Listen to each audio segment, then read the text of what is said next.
Welcome to Frontline Voices, a podcast brought to you by Stanford University's Hoover Institution, where we explore leadership, service, and real-world solutions to some of our nation's most pressing issues.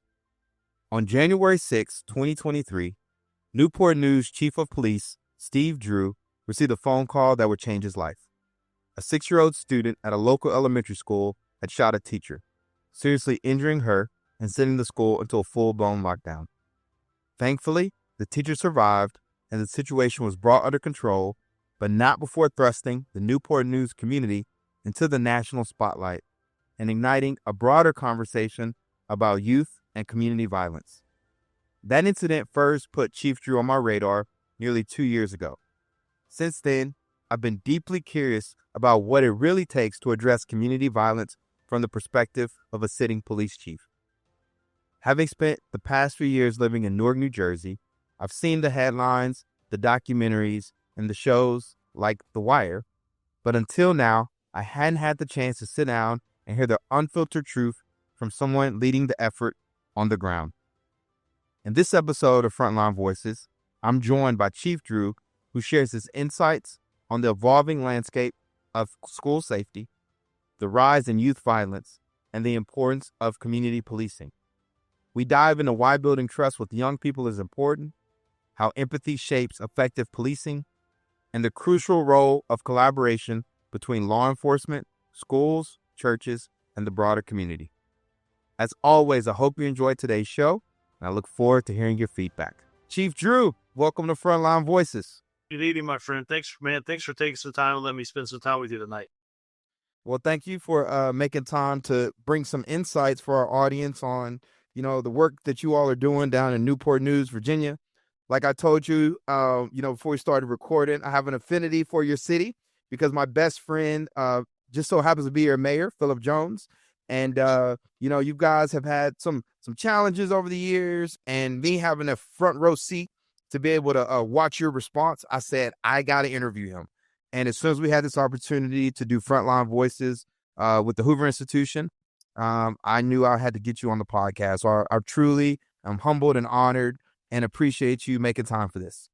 I'll tell you, it goes both ways. And for you taking the time, I'm sure you're busy and could be interviewing a lot of more eloquent guests than me. But you caught me right away when you said, let's have just conversation. That's non-formal, man, just a relaxed conversation. And I can certainly understand why you're best friends with Mayor Jones. He brings a new energy. And I'll tell you, man, he has some hard questions, but he has a true compassion for people. Youth. He is a tremendous supporter of this department. He's always asked. We just had our dispatchers award ceremony, and we had dispatchers from the 7 cities, right? So Virginia Beach, Norfolk, Suffolk, Portsmouth, Newport News, Hampton, Chesapeake, and he had a long day, man. He had a long day, and yet he took time out just to come and wish them a great evening and tell them thank you for all that they do. And that stuff, man, Mike, that goes a long way. So I can tell you, I can understand the relationship you guys both have. That's pretty amazing. It's pretty amazing. To set context for our conversation today, and it's funny because you and I just talked about the importance of having, touch points every day, particularly with youth. I was raised in a single parent home in Bryan, College Station, Texas. And over the summers, my mom had to work. And one of the things in our community, the police department had a youth camp. So this was before, you get older and you get all the kind of, division and whatnot, right? But I just remember every year looking forward to going to that camp, right? They had uniforms for us, right? T-shirts, they fed us and stuff like that. It wasn't until I got older that I realized that this really comes about community policing, really trying to get there, embed yourselves in the community and be seen, right? And I also remember, I can't remember his specific name, but I remember there was a police officer and he was African-American, big, tall, 6'6". He taught my karate class. He was one of the leaders in the camp, right? But he was just that kind of massive presence. So you would see him all over. And so, I just think that stuff is so important because I'm sure you're going to be able to give our viewers some insight. But, how do you lower crime in certain communities and, especially with young men and women, that are plagued by violence? Well, I will tell you first off, when you talk about youth, whether it's police athletic leagues and the different camps. I'm sure it'll come up later in the show, but we just finished. Spring break was here, and we had so please don't laugh at me, man, but we tried something new last year and it was a big hit. We tried it again this year. So police officers did a pickleball camp with youth. And I wasn't sure if we'd get a lot of kids, man. We had about 20, 25 kids that joined, and I had officers come out of the woodwork, right, that wanted to play. And I'm like, man, it was just amazing. So your question about how do you building those relationships and addressing crime, I think the first thing, it starts with knowing each other, being able to sit down and talk. I will tell you, there's only, in Newport News, there's about 500 police officers. There's not a crime that happens in this city that doesn't happen in someone's neighborhood. Individuals see things, they hear things, they know things. The challenge we have is, are people willing to come forward, or are they afraid to come forward? After we leave, they still live there. I get that. Early in my career, that really frustrated me. This happened right in front of you in your neighborhood. Why wouldn't you let us know? But as you mature in this profession, you get to know people and you have conversations, and that makes sense to me. Chief, when you guys leave, I'm still here. My sons are still here. So I think building that relationship, having those conversations, I think community policing breaks that down. And I don't care where you go to, if it's the FBI National Academy or PERF, all the different schools, Pell's right up here in Richmond. The foundation of addressing crime in communities is community policing. You've got to have that foundation where you can talk to each other mutually with respect. Individuals may not come forward and say, that's the individual who pulled the trigger, that's the individual who stole the firearm, that's the individual who laid the gun down. They may not want to come to court and tell you that, but I will tell you, the best officers are the ones that know how to talk to people, to build connections, and they might pull that officer aside and say, look, the stolen firearm is underneath the bushes. The car that was used in that is around the corner, parked on the side street. You might want to look at a particular nickname or a particular individual. I don't want to come to court and testify, but I'll share that with you. And that is so much easier when you have a relationship.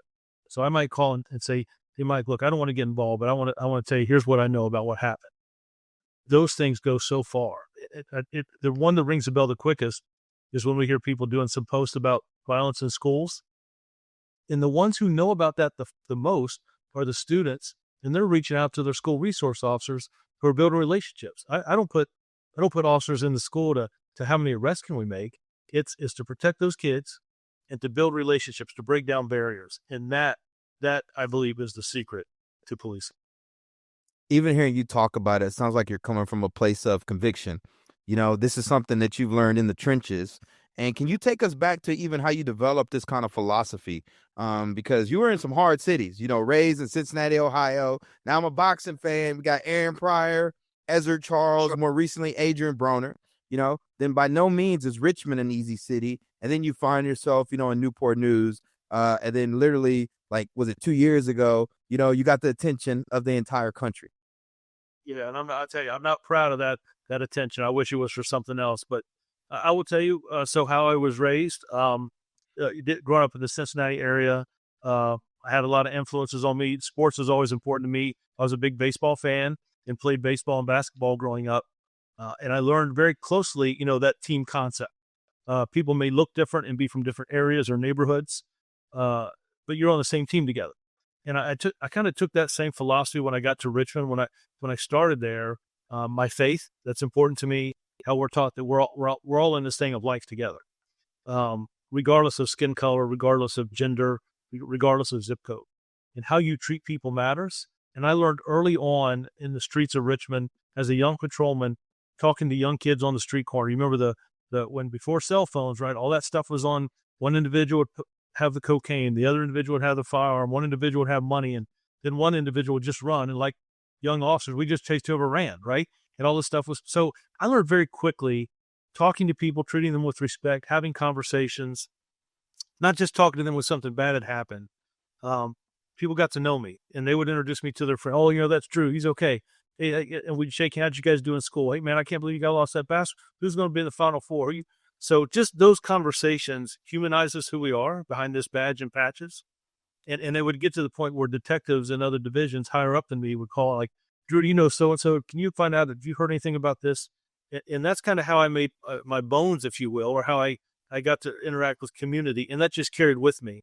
And the more I've done this job, whether it's parents calling you, youth calling you that are troubled, pastors. I think that is a great segue into communities. And it's not, like I tell you, for me, man, it's not just one event. It's what you do as a fabric every day, whether you're going to high school, you're stopping to someone saying hello, you stop and get out of your car and you, dating myself now, but throw the Nerf football, or you get your baseball out of the back and you hand somebody a glove and you just play catch, or you're just talking, the community things that you do. It's showing up to the Boys and Girls Club. There's like 8 Boys and Girls Clubs here in Newport News. I learned that in Richmond, just getting out and walking in and saying hello. Reading to kids in an elementary school, that can be challenging if you don't know what book you're picking. But that stuff, when you go to the grocery store and I'm in plain clothes, and Chief Drew, you read in my class, or my brother knows you, or my sister took a picture with you. Can I take a picture with you? Those things matter, and I think it starts at the top. You've got to push that community policing and build those relationships. I had people that looked out for me when I was growing up, youth pastors, baseball coaches, basketball coaches. And I just learned early on, to give back, interact with people, and see people where they are. Listen to understand, not listen to just to make a response.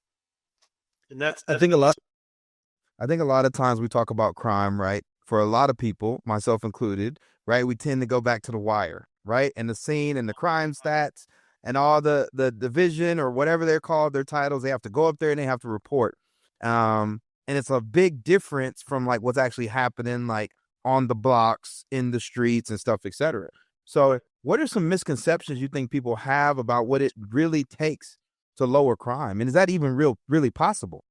So I will tell you, I can't believe you've run up the wire, man. Oh my gosh. So I remember in Richmond, that's exactly how it was. We would have our CompStat presentations and they would drill you. Like, what happened here? What are you doing? So I think when you address crime, it's number one is breaking down barriers. People have to know you care about them, that you care about their net. I'll tell you, the best people can tell when you're fake or youth. If you're there one time and they don't ever see you again, or you're coming through the neighborhood, you're hanging out with them, talking to them, you run into them at 7-Eleven and like, hey, I got his, just things like that. So misconceptions, I guess, that police don't care, that they're just here to write traffic tickets and make arrests, and they're only here when bad things happen. I think you have to, and we have our skeletons from years past, right? And I wish to God we could turn back the clock and do something different 30, 40, 50 years ago.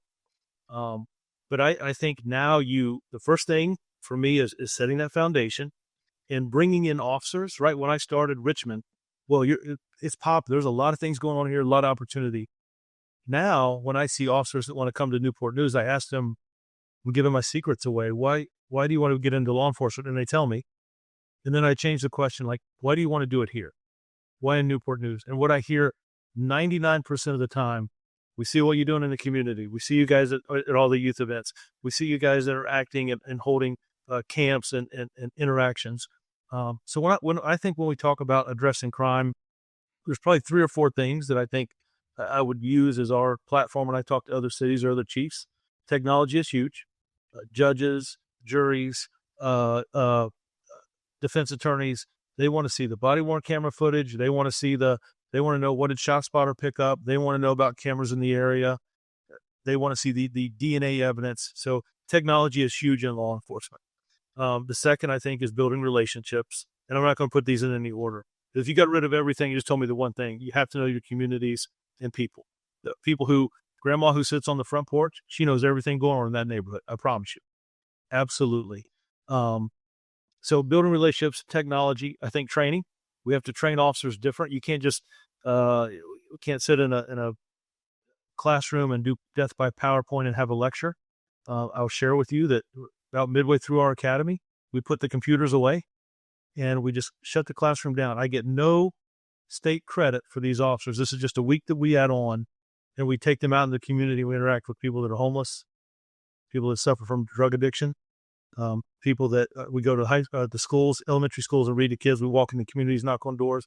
But I'm trying to teach them community policing out of a classroom, right? Not in a book that you can just read. I want you to feel it. I want you to knock on a door and talk to someone.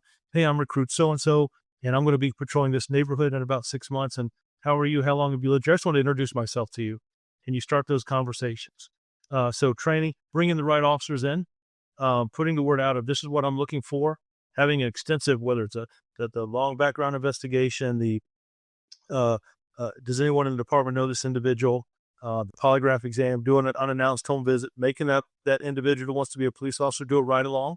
I shouldn't say get them to do one so they see what this is the type of policing it is. It's not like 45 minutes on TV and we're solving every crime with commercials. You're going to see some bad things. I want people that think outside the box, are creative, have empathy. But all of those things, bringing in the right people, technology, getting to know the community, training is huge. And then making the community a part of the department. If you want to get promoted in Newport News, whatever, I don't care if it's sergeant, lieutenant, assistant chief, there's going to be community members on our panels. I've learned very early on, I'm going to ask them policy and procedure. How do you feel about individuals? What's your philosophy? It's very different when an African-American mother asks an officer, and it doesn't matter to me if they're black, white, or Hispanic, how are you going to treat my son or daughter if you run into them and they have an attitude? I want to know what to have a citizen ask that. We're doing two things. We're getting a response from the officer who wants to get promoted to a higher level, but you're also letting the officers know if you're going to be a supervisor in this department, you had better be community oriented. It's having our use of force review board. We're 5 citizens and 4 officers, so a group of 9. There's a lot of departments that are doing the citizen oversight, and it always concerns the officers because citizens may not have that training. You don't know what it's like at 2 a.m. to get a call of shots fired. You're going into a crowd and your heart starts racing. You pull up, you get out. You don't know what you're going to run into around the corner. But I understand the other side that officers really judge themselves? So we put 9 people in a room and we have an audience and we show the body-worn camera footage every time we use force. And it's about 7 or 8 times a month. So always a month behind. What happened in January, we watch in February. In those 9, 5 citizens and 4 officers together with the officer who comes forward and gives testimony. Hey, this is a call I got. This is what happened. This individual had mental illness. They spit on me, but I chose not to arrest them. I just got them medically evaluated. And then you'd hear the citizens and officers ask each other questions. It's like coming together. And I think that's how you build relationships and trust. It's attending your local churches, having forums there. And we don't have to run everything, man. We can just be a part. That to me makes the foundation. In any city, crime is going to happen. Nobody ever thought we would have a situation like you talked about at an elementary school. But there's a video we have that we actually showed. An officer turned his body-worn camera on and he's driving to the school and he says a prayer and he says, God, please help us respond the way we need to respond and protect those who we need to protect. And please let me make it home to see my family. And I mean, it's touching to hear it, but we see those things. So it's how you treat people all the time. When you hit those high points or those low points, you're prepared for it. But it can't be standoffish. Hey, it's black and white. It's you violated this, or you were speeding, you got to get a ticket. You rolled through a stop sign, you're getting a ticket. Those things, it's not, life isn't black and white. It's, I was speeding because I was trying to get to the hospital. My son got injured at football practice. Hey, be careful, just drive careful. Let me know how your son's doing. Here's my card. Boom. It's how you treat people that makes all the difference in the world. You know, and I can definitely relate to this too, because in 2012, I found myself as a young platoon commander patrolling the streets of Afghanistan in Helmand Province. And, you know, you'd have IEDs going off, right? Yeah. You'd get shot at. And guess what? You still have to go out there and treat people with decency and respect. Wow. And so we know that police officers are under a lot of pressure.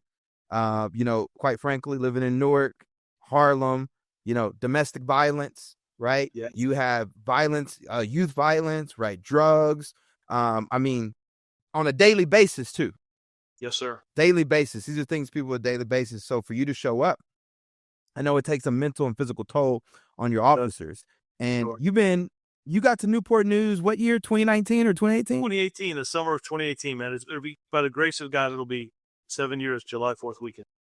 Okay, 2018. What happens in pandemic hits, and then the death of George Floyd, and literally overnight, it felt like the entire country just erupted, right? How was that crisis, navigating that and basically protecting all the goodwill you had built up, you know, the previous 2 years? So I will tell you, you're right. It was like, wow. So let's start with the murder of George Floyd first. So we started seeing protests in larger cities, and eventually came to our mid-sized city. That summer, we probably had about 52 protests. And when I mean that, demonstrations, walks. You see some usually on the weekend, but there'll be a few in the evening during the midweek. And I will tell you, I can tell you every one we would have officers at. Some of it was out of the way, just off to the side. Individuals would take to the street, and there would be some like, oh, why are you letting these 50, 60 people on the street? And I'm like, look, I'm not going to run into this crowd. Let's have some conversation. So I would say, Mike, about 95%, I would walk with them and have conversations. And we had a good relationship. And like I said, you're putting a trust. So most of those people that were protesting and demonstrating, they knew me. We had a relationship. I remember Pastor Swan from Ivy Baptist Church. There was a walk from the south end of our city, and we were walking through a community, and people on the porch would wave, and then they would say, "Hey, Chief Drew," and Pastor Swan said, "These citizens know you." And he was taken back by that. And we just had that conversation, how important that is. In those 52 demonstrations, whatever you want to call it, we didn't have any cars burned. We didn't have any buildings vandalized. We didn't have any assaults, and we didn't have to make any arrests. Probably 5 or 6 asked us not to walk with them. They wanted to meet afterwards and have like a group conversation. So it does take your toll. I think you've got to remember who you are in here. For me, it certainly was my faith and talking to different Pastor Maxwell, Bishop Riddick, Pastor Swan, Apostle Smalls. Those things helped me. But yeah, I could see the exhaustion on officers, and I would just talk to them and like, look, if you need a break, take the day off. It's okay. But for me, I certainly got my steps in that summer. But I learned a lot more about people and their feelings. And I would, hey, it's different here. There's a different feel in Newport News. Why we were called to Portsmouth at times to help out with situations over across the roadway in Hampton, which borders Newport News. But I will tell you, I got to meet people, and some people weren't even from our city, but it was just the frustration that they were feeling, and I get it. And I'm not saying we're better than anybody else, man. I'm just saying that building those relationships paid off for us, and I think we even became closer as a city during that time frame of how we handled that. We don't have to. You can't be on the street. You know what? I can block traffic. Traffic can go around for 10 or 15 minutes to allow us to get across an intersection, and that's how we did it. But it was challenging. COVID was certainly challenging. A couple of situations we've had in our schools have been challenging, and I see parents that the situation we had at the elementary school, parents don't want to see their kids, and everything that we're taught in the academy is we're going to put up the barricade, nobody comes in, nobody comes out, we own the right. That's great in a book, but when you see parents with tears running down their face and they want to know that their 5-year-old or their 6-year-old son's okay, we have to do some things different. You have to improvise. I think that becomes from experience and leadership and empathy and understanding. When I saw military men and women come there because their son or daughter was like, my gosh, they're fighting for this country, and they just want to know that their 7 or 8-year-old son is okay. We don't have to be talk to people, and I think that makes all the difference. What year was that the shooting incident happened? And I would love for you to the best of your ability, just kind of bring our viewers up to speed, because we keep referencing it, but haven't gone into the specific details about the incident. Yeah, so Richneck Elementary, we had a young man, elementary school, brought a firearm to school, had some frustration with his teacher. He pulled out that firearm, pointed it at her, and fired. And that was Mayor Jump Phillips. That was he'd only been in office like 6 days. It was 20, we're in 25 now, 24, 22, 23, 24, 23. It was 23, 24. Yeah, it was 20. So I can remember, like, wait, did they say in elementary school? My first thought was we had a parent who was upset. Never in my wildest dreams would I have thought it would have been a child. As we got there, and we moved classroom by classroom, we moved the children to the gym or multi-purpose room, if you will. I'll tell you, there's things in this profession you never forget. Images that I saw, officers holding hands with kids walking down the hall. Some officers singing to kids that were younger.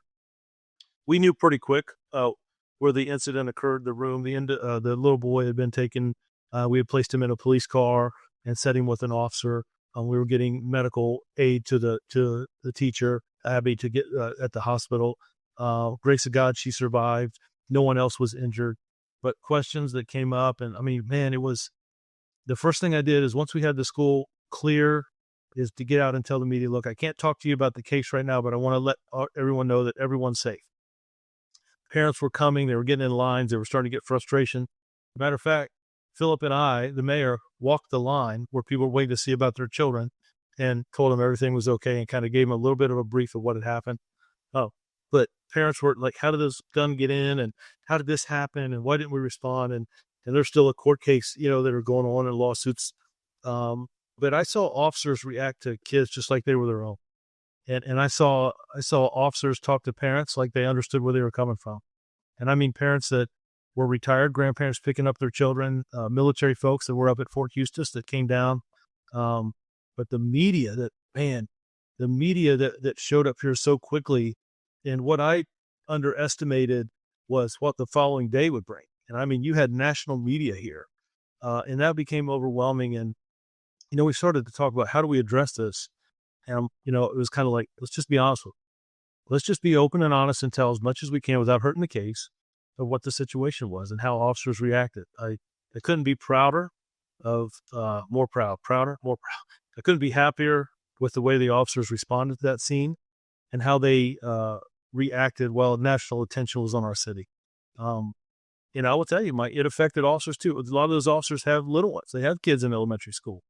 But that was a hard time, and it really made us, let's reevaluate, strengthen our partnership with the schools. And of course, things have been put in place since then. And God forbid, but I will tell you, you just never know what the day holds. So you always training, you in the military know you're always training for when that day comes. And it's something that those images and that day, I'll never forget that. Like the mayor showed up. I remember he came to the scene, and we kind of walked into school together just to let him see the kids were okay. We addressed the crowd, and we talked to the media before we all went home that night. But yeah, that was impactful. But to see those kids' faces, that was impactful. What are the chances something like that would happen too, and bring so much national attention on Newport News? 'Cause I only imagine the scrutiny that you all were under at that time, both within the school and then in the local community. Yeah, I remember a lot of school board meetings I attended just to answer questions. We went to the school board and school administration and had a conversation with our community at a press conference right there. The outlets asked the same question, how did he get the gun? Where did it come from? Who bought it? Who gave it to him? So we worked our way through that. Then you're working through the Commonwealth attorney. Whoever thinks about a case against a 6-year-old with a firearm, and what facility can even, and child protective services involved, all of those different things. And then who would have ever thought? I have never had we have training for a school shooting, but it's never at an elementary school and another child that age. But I will tell you that when officers got there, they reacted, coordinating off the schools, making sure that people were safe, clearing the classroom. And even when he was in with another officer in the police car, we still went through just like we would anything else and checked each room, those that were locked and unlocked restrooms. We did find some people hiding in closets that were afraid that they weren't sure. But yeah, then we had the whole discussion about should schools have metal detectors? Should children on behavioral plans, how do they look at? And that's kind of the school side. But for me, it was, when a kid would come out of that classroom and walk up to an officer and hug them, or when you gave them to their parent, and I saw, you'll see kids run to their mom and dad. Yeah. I saw mom and dad running to their kids, and it really hit me here. And still I get choked up a little bit talking about it, because those images, it was like the city coming together over something tragic, and working through it. So we've gone to other cities and talked about how we responded. I'm sure we made 1,000 mistakes. There's no blueprint for that. There's no book for that. But you learn, and how do we do better? And God forbid it never happens again. I remember we went to Loudoun County and had a conversation about school shootings there, and looked at, after action reports. We debriefed here and checked on officers. We even brought in counselors for officers here, and when the school shut down for a while and it reopened, the officers who responded that day went back to see the kids as they came back to school, kind of giving high fives on a school, like first day of school, like opening day in baseball. You're just high fiving kids as they come back. And sometimes it's just picking up the phone and hearing a parent upset and they want to yell at you. And then about 5 minutes in, you hear them start tearing up. Yeah, it's just having that understanding of how impactful something like that is too. And Mike, the last thing I'll say is again, an underestimated on my part. It happened at the school in that immediate area. I did not realize how big of an impact it would have across our city and our region. I just did not realize how quick national attention would be here for something like that. I probably should have prepared for that better. So when we did some interviews, man, I was just trying to be open and honest about, heartfelt about, and we were on the tail ends of, remember, down in Texas, there was a shooting. The school. Quality. Yep. There was some criticism, and I've never compared us to that. But I think there was, we got some accolades about response, but it wasn't like that for me. I was very thankful how the officers responded, and God forbid that everyone walked away from that scene. Yeah, these situations are hard. And people ask me nowadays, they say, and I think I said this on a previous podcast episode, but what advice would you give to your younger self? And I always say forgiveness, because the older I get, the more I realize that we're kind of put in impossible situations. People think these are fixed things that you can just, the answer is right there. But at the time, you don't have those answers. So as a young Marine officer, I thought we could win the war in Afghanistan, whatever that meant, That's right. But you're in these situations, these schools. And when I was coming up in high school, even before high school, I remember when Columbine happened, right? And that was the first major school. We're almost numb to it now, Right. And, I don't know your thoughts on, kind of on the school as this place now that has to be super protected, because I go back and forth on the metal detectors because that's just a different environment that I grew up in. And I also wonder psychologically how it's affecting kids. Yeah. I'll tell you, it feels like you were in the room with us as we heard debates and questions. We kind of let the schools make that determination. I remember even talking with Congressman Bobby Scott about how he felt. You talked about Columbine. Back then we surrounded the school. We didn't let anybody in or anybody out. The gunshots were still going off inside that building. And we waited for our SWAT teams, right? So the whole thing has changed since. And now the first two officers, and it might be someone from Newport News, it might be a state trooper that had court, and the first two that respond are going in to address that threat. So we do training for that stuff all the time. And we also do for schools and churches, and even some private industries have asked us, will you come in and just talk to us about, it used to be run, hide, fight, and there's different names for it now, but it's still the same thing. Barricading in place, getting out if you can, prepare to defend yourself with anything you have. But the other side is know your employees, know who you work with, and if somebody's that's really loud and cuts up all the time begins to withdraw, for somebody who is very quiet begins to voice out that their behavior changes. I remember the schools talked about, let's make sure that what happens in the community, that I'm making sure that I let the school know that, hey, we had this disruption in the community. It might filter over into the school. Or if something happens in the school, make sure you let us know that it might fill over in the community over the weekend. So it's always how do we do better? What are we not thinking of? Now we have access to school cameras immediately. That's not to watch what they're serving for dinner in the cafeteria, but it's so much better if officers on their phones, we can flip a switch in our real-time crime center, something's happening, they can see on their phone what's going on in the school as they get there. So we just continue to evolve, making sure that we're able to badge our way into schools and have entry into the schools if something happens, not trying to get a hold of somebody that has a key or to come down the hall and unlock a door. It's just those little things that we learn as we develop and get better and better. But yeah, I'm like you. We didn't even have an officer in our high school growing up, and I don't know what it would be like to walk through a metal detector and have it beep because you have a pair of scissors in your backpack. So yeah, I'm sure that there's people much smarter than me that evaluate the effects of that. Those are hard decisions. And I pray to God that we never have a situation like that again. But we see it across our country. And one of the harder things is being a chief and in law enforcement 30 plus years. When I see new officers graduate that are 22, 23 years old, I know, just like you in the military, right? You know what people could be forced to see, what they're going to have to respond to, challenges they have. And I just look at it much differently today than I did 30 some years ago when I graduated. And you make some great analogies with the military life in a country that, may speak a different language. You don't look the same, you don't talk the same, and you're there to protect some. And I just can't imagine how difficult and challenging that could be. I think there's a lot of things there. So maybe it starts with a smile and a handshake moving forward. You mentioned that, you've been in the force for about 30 years now, right? Yes, sir. And we've seen this proliferation of shootings in schools since that time. What do you just, not philosophical, maybe not, we don't got the economic stuff on it because, you got smarter people than us that say, hey, why this trend is happening. But what is it that you're seeing? What shifted? What changed? Like, why are schools looked as soft targets? Yeah. So I think two angles. I think one is that sometimes you get individuals that are so frustrated.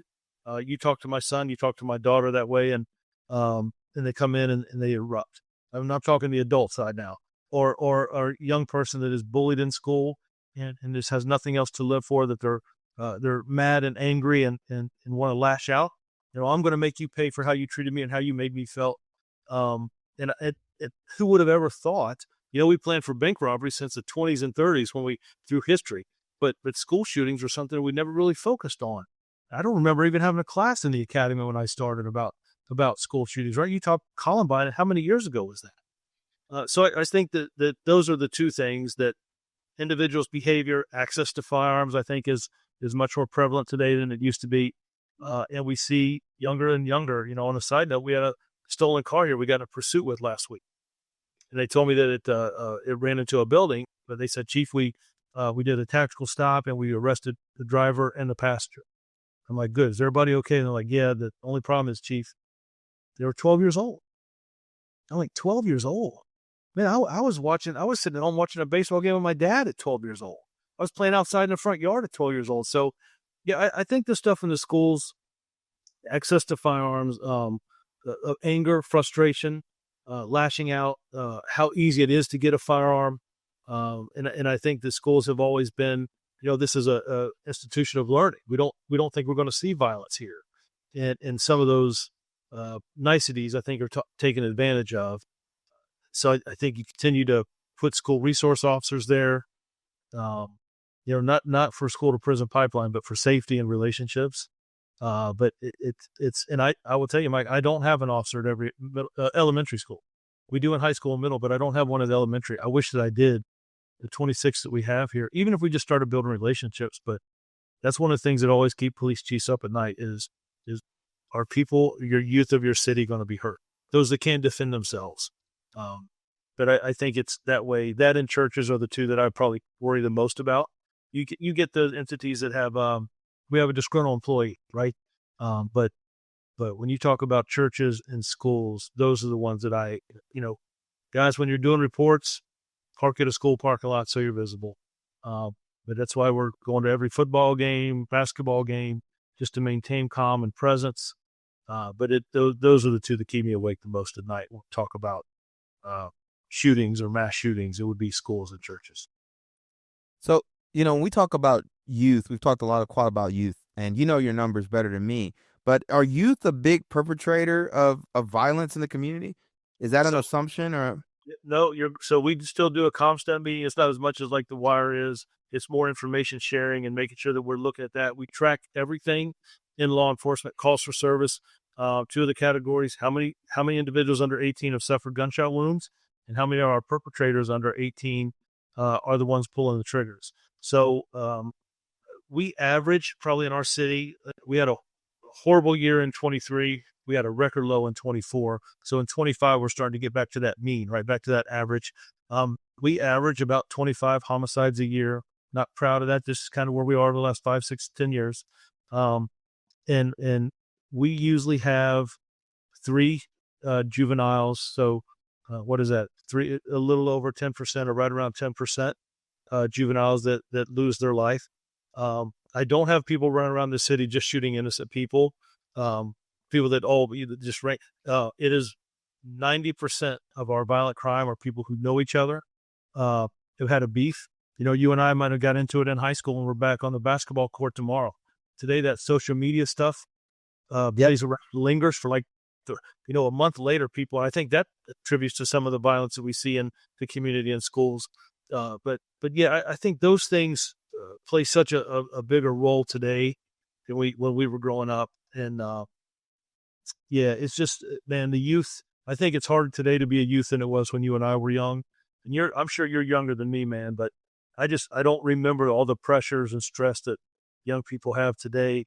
But I do think there's hope. I don't know if we have time before, but I will tell you a story of a high school student she kind of texted and said, I don't want to do this. I don't want to do this life anymore. And she made one call and she called her school resource officer. And man, he went and picked her up. He took her to the behavioral clinic. They kept her for 3 or 4 hours. And they said, we're going to release you to your mom. And she couldn't get a hold of her mom. And she called her high school resource officer. And he said, Chief, can I pick her up? I'm like, man, absolutely. And she called and has talked to me. She's one of our young adult police commissioners, so we have a relationship. And just to hear her talk about him that way, man, I can't teach that in an academy. That's who you are in here. So bringing the right people in, we've talked a little bit about that, but to me, youth are just the foundation, and I do see it younger. I do see firearms in the hands of younger people more, getting mad, and we do have some problems with individuals who get upset and will shoot firearm rounds into a house. They don't care who's in there, right? They don't. So that's an issue for us. But I would say probably 10% what we deal with death under 18. We're usually about 3 homicides I think we had last year, but I do track what is our violent offenders are involved in violence and our victims, what are under 18. I'd say it's about 10, 12, 15%. And is the majority of violence concentrated in low socioeconomic areas?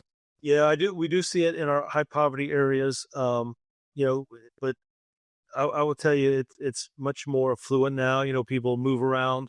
I'll tell you, we get a lot of violence I see in some of our high poverty areas are individuals who come from other communities, other cities, and try to prey on that community.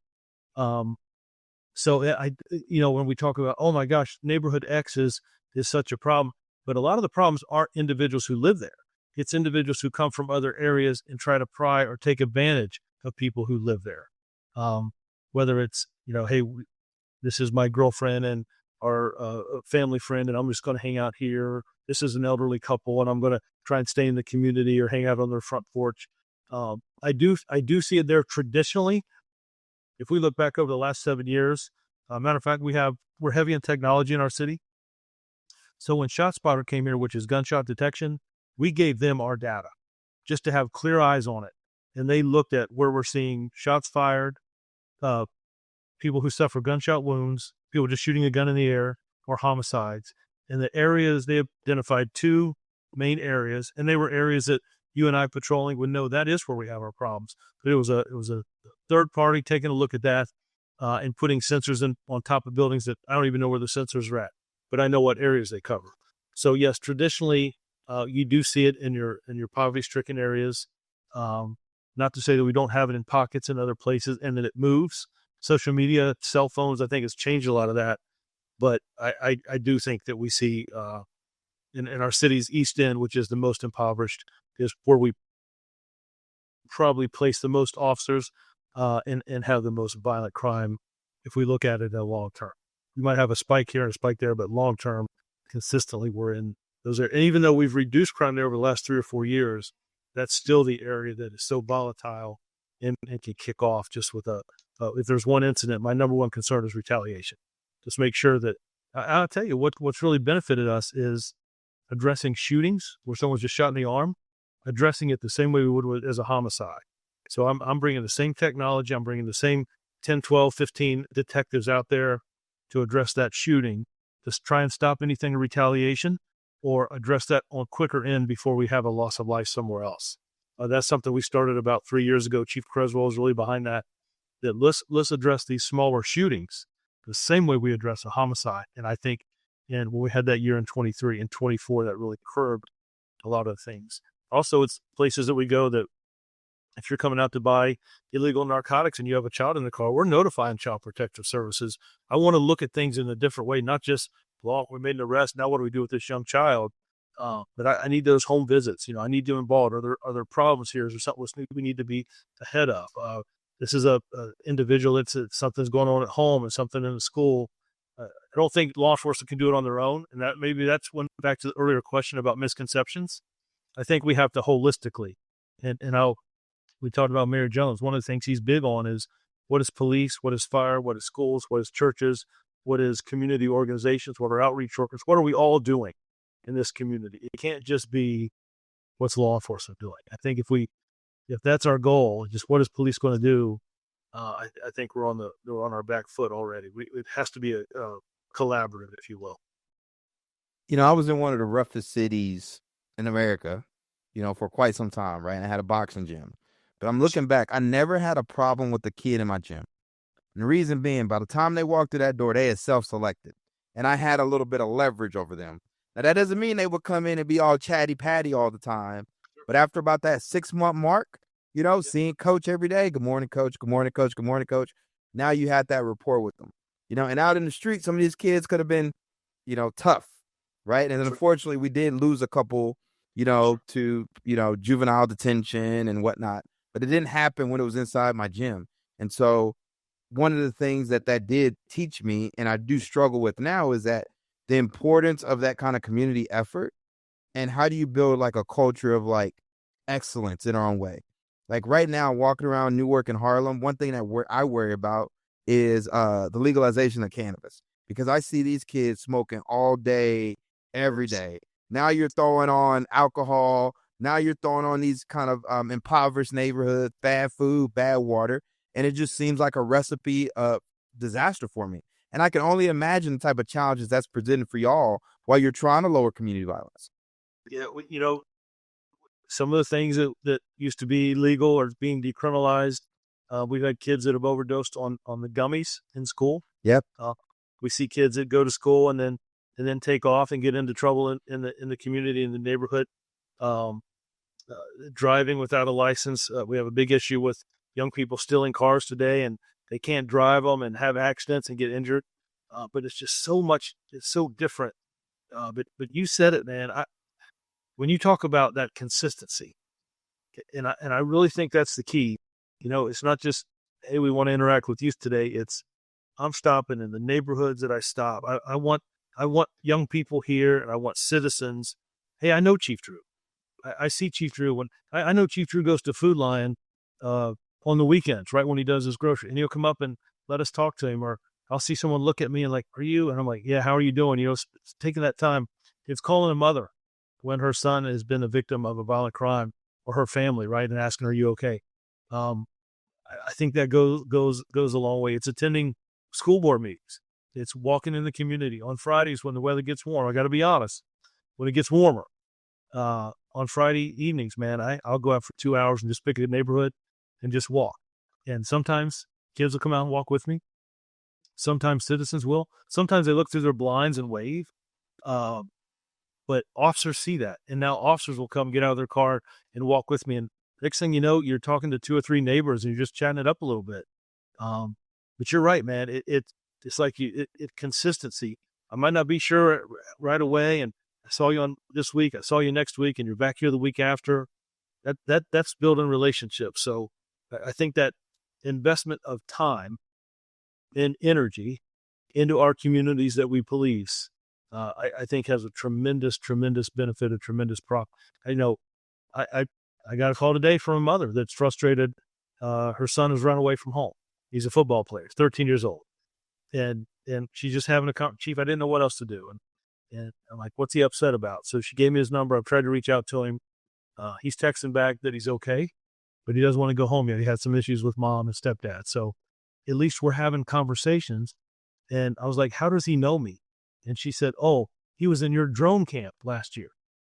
So we're starting, it's just, you never know who you meet, who you talk to, how that's going to pay off down the road. Sometimes it may be 5 years later. It may be, I'm sure you've met people that did you work with when younger that 5, 6 years later, like, man, you really helped me out. Just that time you spent with me, whether it's your time in the military or time with boxing, the people you've mentored, that stuff comes back around, and people see your heart that way. And so I think the investment in people, investment in our communities is really the secret, like we talked about earlier, to the secret to community goals. Yeah, one thing I try to be very conscious of, because I have so many youth following me, is the things that I put out on social media. I know it sounds crazy, but just like be an adult. I don't drink alcohol, so you don't see alcohol on there. No profanity, no none of that. Because I know that they're watching. Make good choices. Yeah. Right. But it's crazy because so many people don't want to be role models anymore. No. We were just in a community meeting last week, and I was a little shocked, but the organizer said, it's time for men to step up. Fathers and stuff that happens, they should be learning this respect in the home. Not for firemen or policemen or other, but there's got to be that home structure. You've got to learn some of that at home, and if you don't have it, I think it makes it a little more challenging for other individuals to instill that. And I was like, man, he's really laying it out. And he was a younger speaker, but he had just came out and he said, men need to step up more in our communities and be leaders here, and we have got to instill respect and dignity in our homes, in our houses. If you can get away with talking to your mom here, oh my gosh, you're not going to respect someone out in the community that says, please slow down, or, hey, what are you stopping me for? And hey, I didn't do that. Stop bothering me. And sir, we're just got a call here. The dangers and just good choices, who you hang out with, where you go, what you put in your body, things can change just in a moment. And it's good decision making. But if you don't have someone doing that to you, if you don't have your mom raising you, my mom and dad, my grandparents, your grandparents, the neighborhood grandmother, if you will, right? You better stop doing that. If you don't have that, if you don't get that on an early age, I think it's harder to learn it as you get older. We use a lot of returning citizens to do community work. And they talk about choices that they made that sent them away, that they caused problems in Richmond or in Newport News, and trying to tell young men that you don't have to go this light. You don't have to make these same mistakes that I made. You don't have to, just because everyone else to be strong enough not to, you don't want to lose 20 years of your life. But unfortunately, Mike, I think some people we deal with, they don't expect to live past 25 or 30 years. That's like, I'm 17. What are you talking about, 25 or 30? I'm trying to get to 18. So it's just challenging. Mindset and belief. People have a lot of limiting beliefs. And I also think, to be quite frank, a lot of people are depressed. I just don't think they have we just haven't been able to kind of diagnose it yet, but that's what it is. You start thinking about, like, you grow up, you see people that are inside all day, not getting sun, sometimes you have a parent that's there, but really not present. She's depressed. She don't even got the energy to raise that child. I'm starting to see stuff that, you thought, you thought it was normal to sleep on a couch.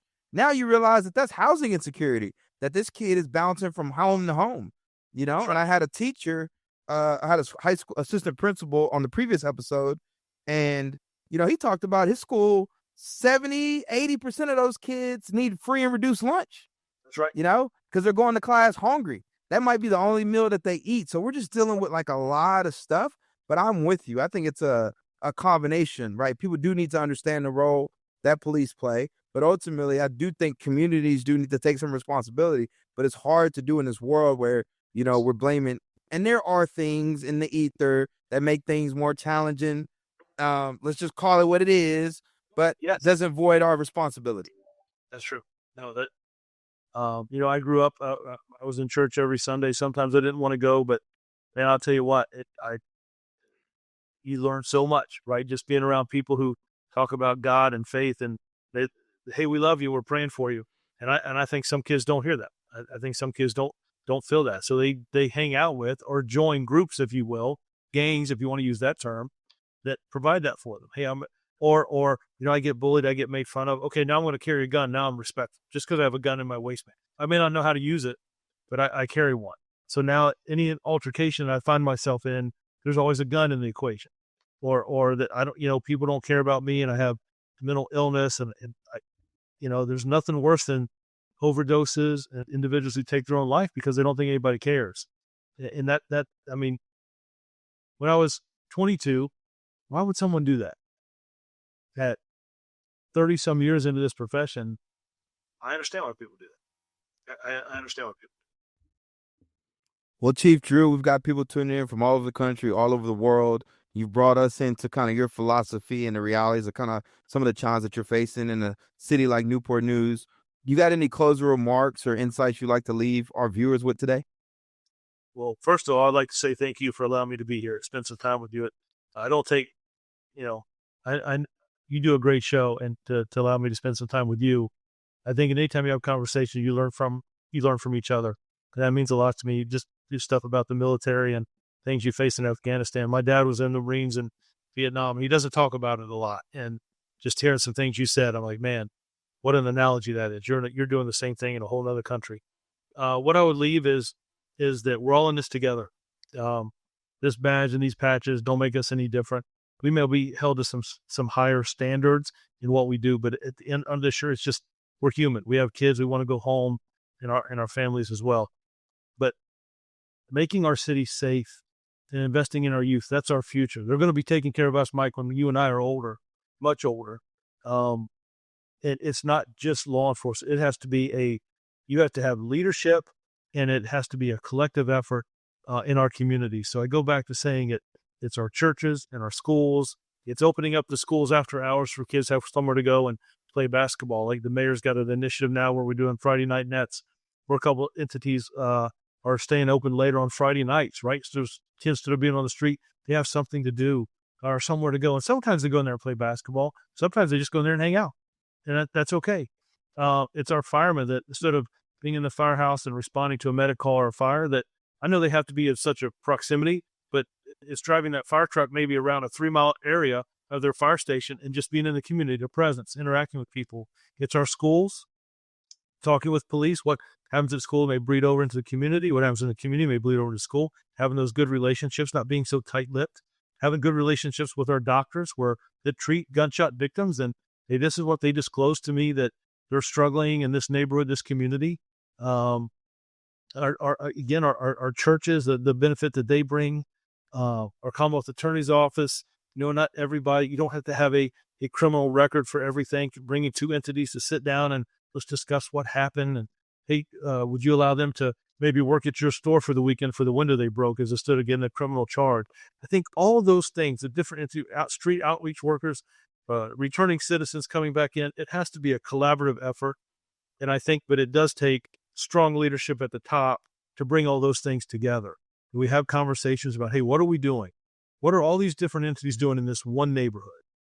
And when you start there, it's kind of like the military, right? You're winning a neighborhood, and then you're branching out, and you're branching out, and you're branching out.